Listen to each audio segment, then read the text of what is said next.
সালে রূপকল্প 2030 প্রণয়ন করেছিলেন, তার আলোকে আগামীর বাংলাদেশ পরিচালিত হবে। জননেতা জনাব তারেক রহমান সাহেব বলেছিলেন, সবার আগে বাংলাদেশ, বাংলাদেশ কামস ফার্স্ট। আমি বলি, সবার আগে ঢাকা 10, ঢাকা 10 কামস ফার্স্ট।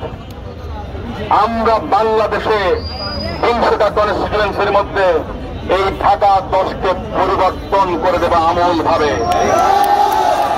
এদেশের জনগণ দেখবে, স্বাধীনতার পর যতগুলো নির্বাচন হয়েছে বাংলাদেশের 300টা আসনে মানুষ কতটুকু অবহেলিত হয়েছেন, বঞ্চিত হয়েছেন। এই ঢাকা 10-এ আমরা নতুন একটা বান বইয়ে দিতে চাই। সমগ্র ঢাকাবাসী, সমগ্র দেশবাসী যেন দেখতে পারেন। আমরা অন্তর্বর্তীকালীন সরকারের কাছে আহ্বান জানাই, সুষ্ঠু সুন্দর পরিবেশে আমাদের জনগণ যেন ভোট দিতে পারেন। 3বার আমরা ভোটাধিকার বঞ্চিত হয়েছি। 18 বছরের যুবকরা ভোট দিতে পারেন নাই।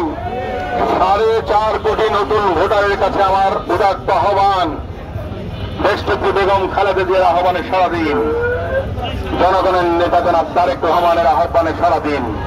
আসুন আরেকবার বাংলাদেশটাকে আমরা গড়ি। গণতন্ত্র উত্তরণের পথে, আইনের শাসনের জন্য, জনগণের শাসনের জন্য, এদেশের জনগণের সেবক হিসেবে যেন বাংলাদেশ জাতীয়তাবাদী দল দেশ সেবার সুযোগ পান। আমরা শাসক হতে চাই না, আমরা শোষক হতে চাই না, আমরা জনগণের সেবক হতে চাই।